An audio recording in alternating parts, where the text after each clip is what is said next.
All right. Good morning, good evening, good afternoon, good everything that you are, whatever part of the world that you are. My name is Yosia Kalunda. I am primarily a pianist, but I have been fortunate to be able to play other instruments. I have um, quite some experience in, and I believe this is what gives me a unique advantage to be able to speak over such a very sensitive topic. I've seen that most of us, I'm looking at the participants, and I know some of us, and not all of us are musicians, so I have to be careful not to be biased as a musician myself. And for context, I think we need to define what a musician is, because like in the States, for example, when they say musician in church context,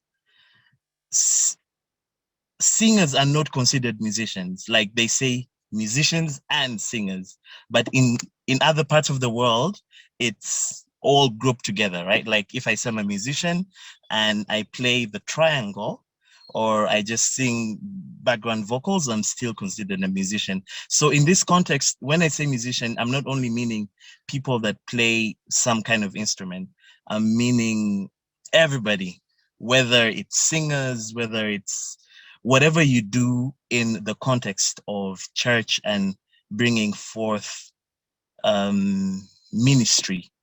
And that word ministry, we need to define it, because that's also going to help us um, draw the line just here in a few minutes. But like I was saying, I believe I have a unique advantage to speak about musicians versus income gains. And the reason I call it a controversial topic is for so many years, for so long, um, the conversation of should musicians get paid. Now, in that context, most of the time they're meaning should instrumentalists get paid, right? But like I said, defining our context today, when I say a musician, it's going to cut across, whether it's a worship leader, whether it's an instrumentalist, whether it's a whatever you do in the church context, right? And loosely, it can even cut across to other church ministers, right? Like whether you're an usher, whether you are whatever you do.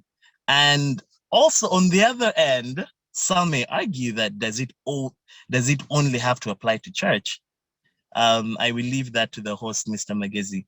But my advantage, I'm grateful that I have been blessed to work in different environments of churches, not just one type of church and not just in one place. I have, for the longest time, I've been in Uganda, and then I've also been in the States.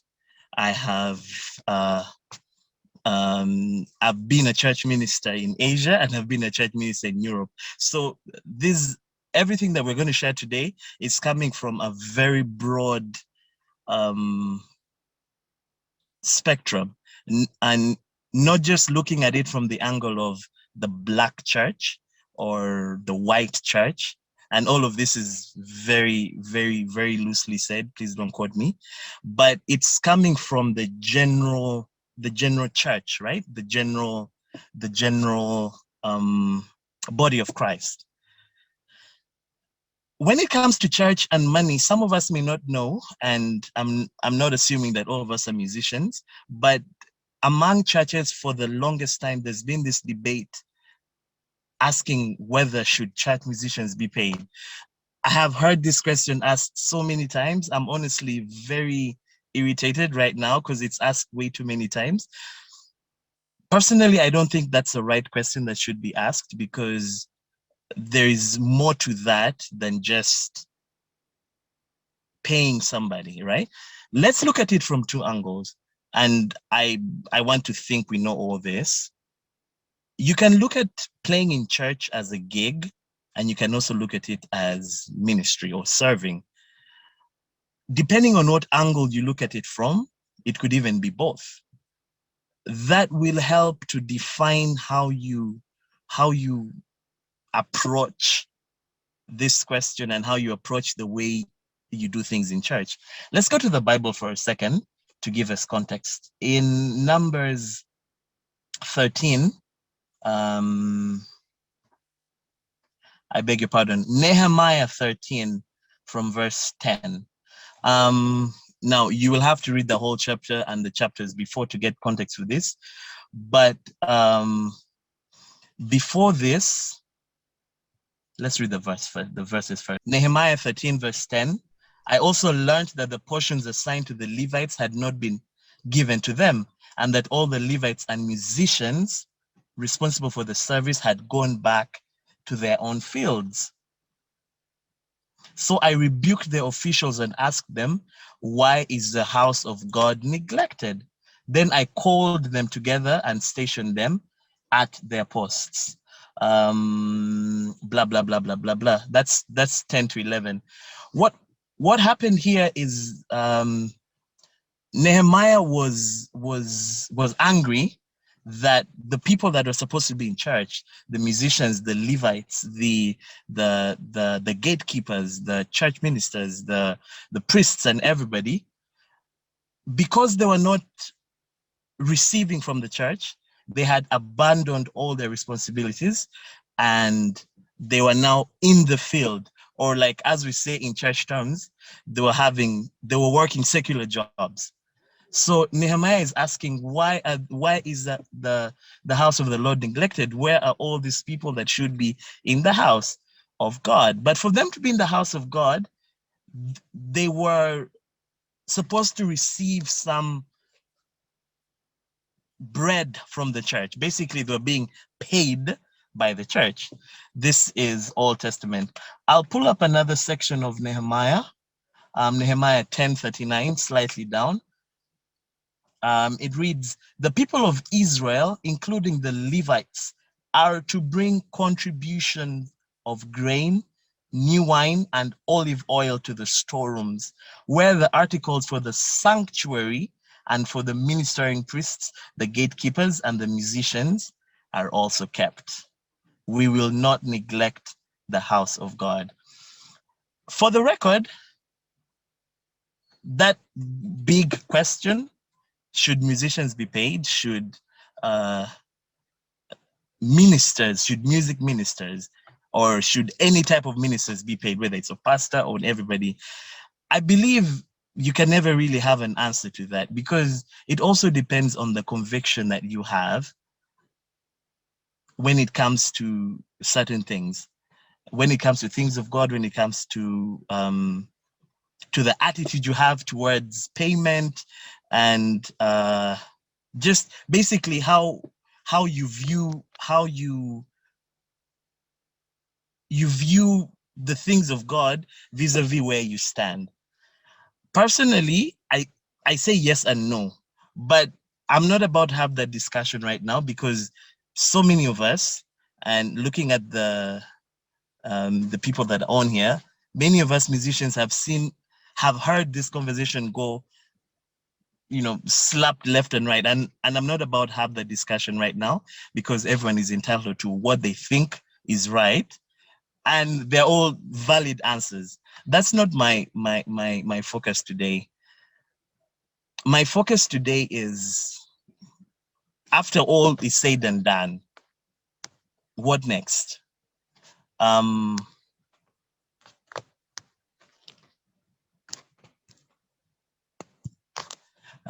being distracted by the request. Mr. Magezi, could you please remove me from being a host? I'm getting so many pop-ups on my screen that are distracting me. Thank you. Like I was saying, my focus for this, like in just under 10 minutes, my focus is not going to be that answer that we're all looking for. Should they be paid, yes or no?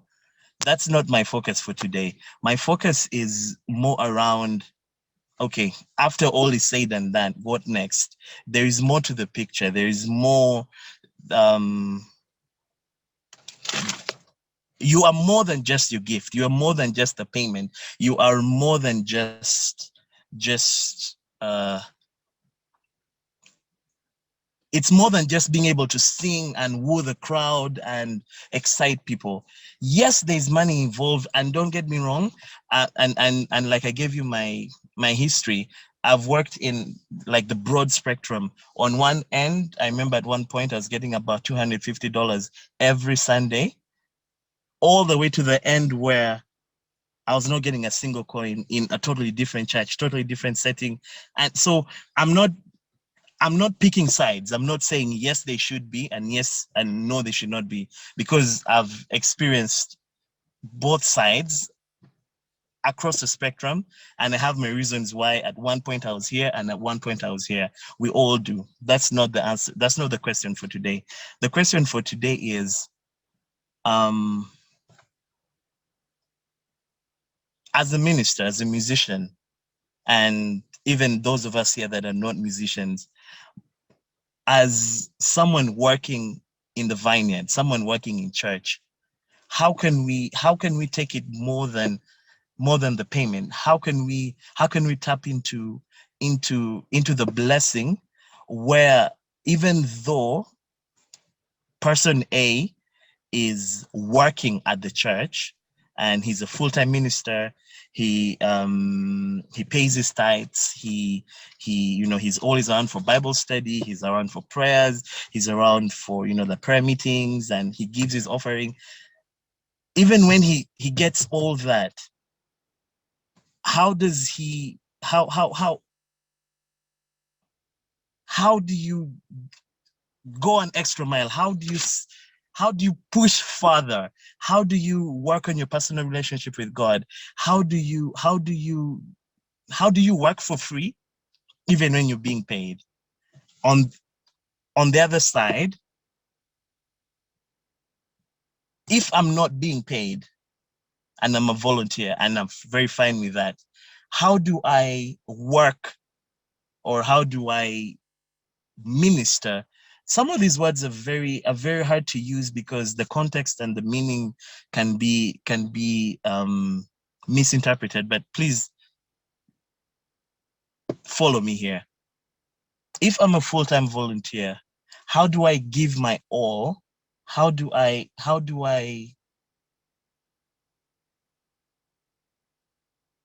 work as though I'm a full-time minister and I'm being paid 100%? How do I commit my time? How do I communicate? How do I have integrity? How do I do the right things that are expected of me, even though I'm not getting paid? Because like right now we're talking about money, and I'm trying to keep it strictly to money because that's what I was asked to speak about. But it's more than just that. I'm not here to give answers. I'm not here to like teach a student kind of thing.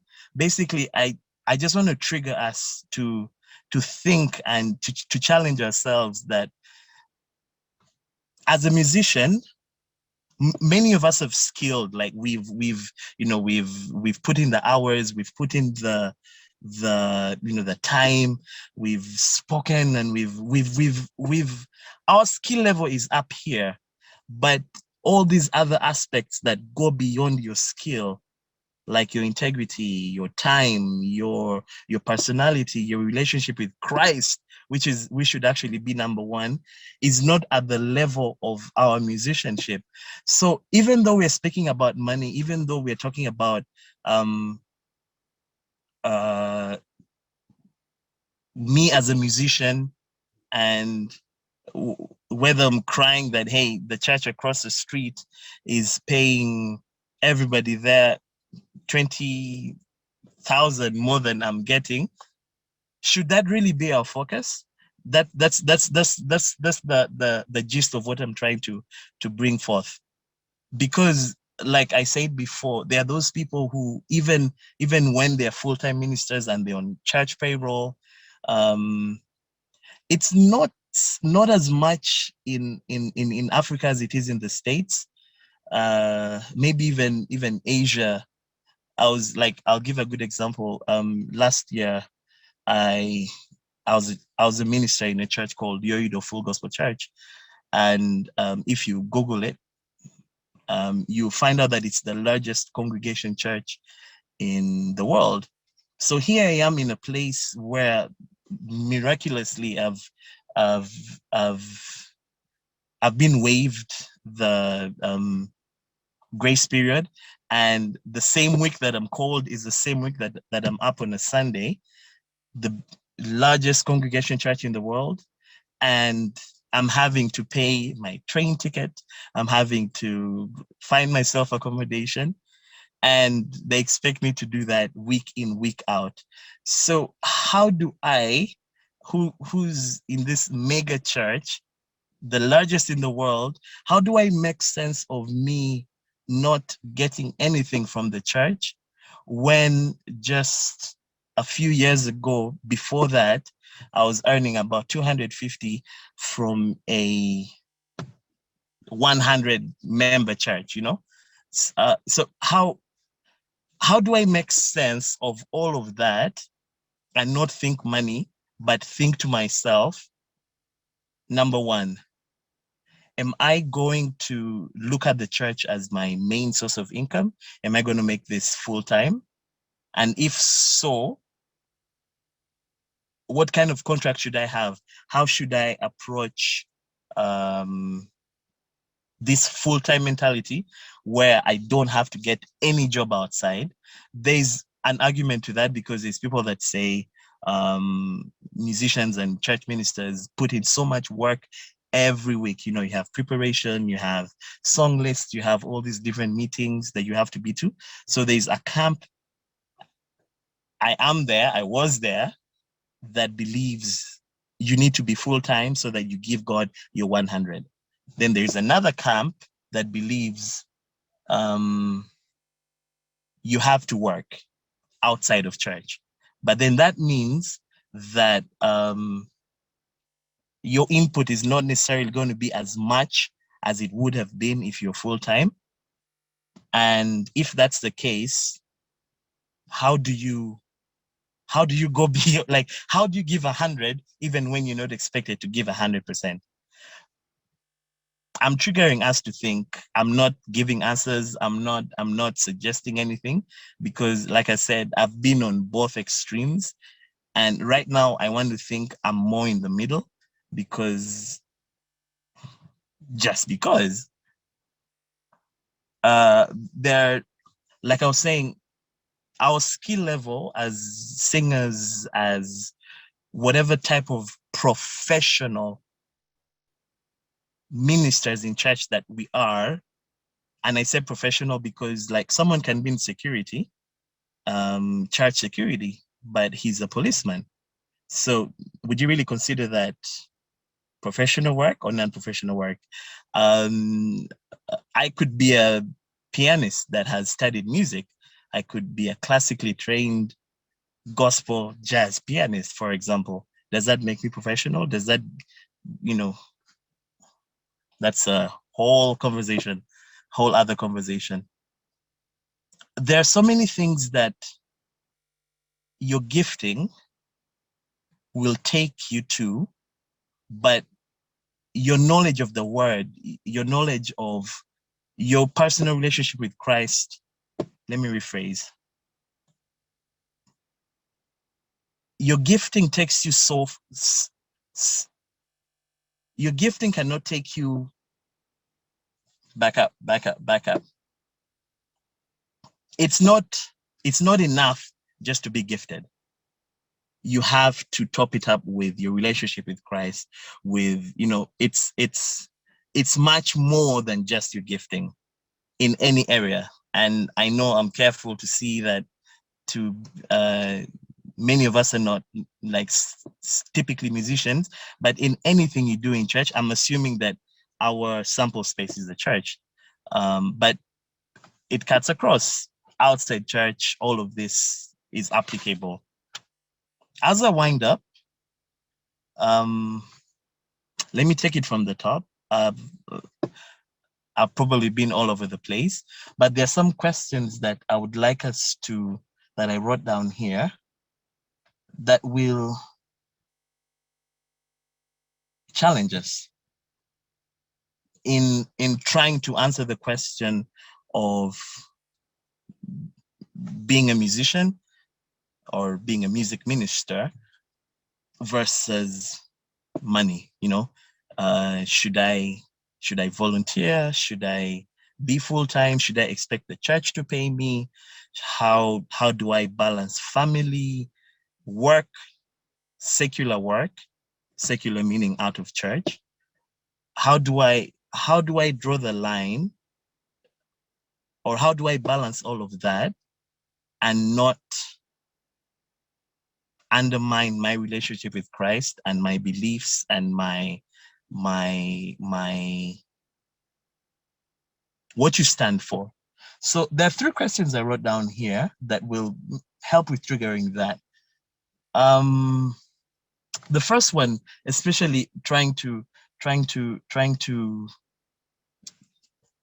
wring the juice out of the question of whether I should be paid, I should expect a payment from church or not. And I'm grateful that we have pastors and on here that I know have experienced this and will have a better response to this. But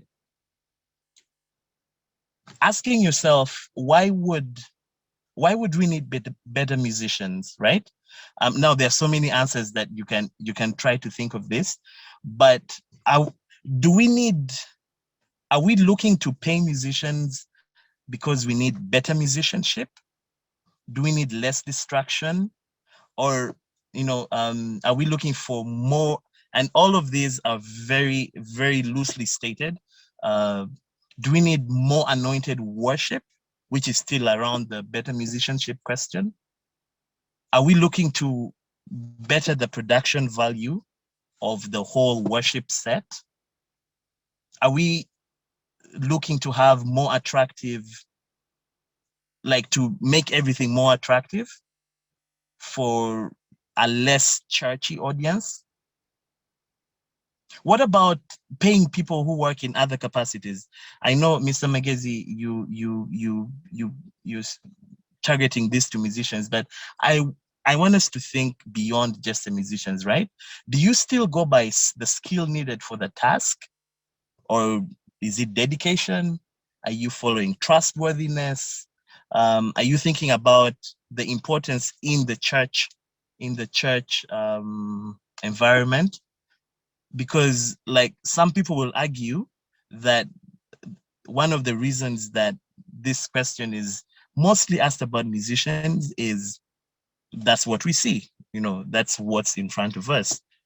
There's another argument that musicians put a lot of time, years and months and just time just to be as good as they are. But then again, there's people in the back, the sound engineers, they put in time as well. You have people working in the administration that are perhaps even they do that out of church, like you find accountants and the whole shebang. Why is it just musicians? Like why can't it cut across? Why can't I be a professional cleaner or cook outside of church, but when I come to church, I will also demand that I get a payment just because I'm a professional cook? That kind of argument, it needs to be thought through. The third question, if we decide that better musicians would be desirable, which of course, I totally agree, how do we know how to prioritize making the salaries for the musicians, right? The churches in the States that I used to play at, the organist definitely got the most pay, and then you have the keyboardist, and then by the time you get to the drummer and the worship leaders, it's a difference of maybe about $150. And is that right? Shouldn't, like, the people who volunteer 100%, they will have an argument why theirs is, no one gets a pay. And on the other extreme, where there's this different gradients of who's getting paid how much, and who's the bigger name, who's more talented, who's more skilled. It's a very long argument.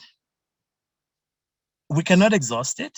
I see my time is up, but I just want us to think beyond the money. I'm grateful that personally I do more than music, and it was intentional that if I'm able to earn my bread during the week from something else, when it comes to Sunday, granted during the week I've been putting my time in to learn the songs, and you just find a way to to balance your day. If you can't do that, and I've spoken to so many friends who cannot do that and need to be 100% church ministers and need to be on payroll and need to um, uh, devote their time Monday, Tuesday, Wednesday, Thursday, Friday, Sunday to church and demand a pay. If you can't, if you can't be on one end where the church asks you to have a day job and come and volunteer, give your 100%. Just as the same way that you, who's a full-time church minister, they expect a certain degree of loyalty, of timekeeping, of communication, integrity, and all these things that we know.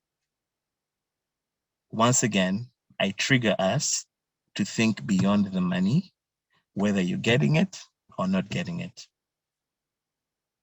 Prioritize your relationship with Christ, number one, and then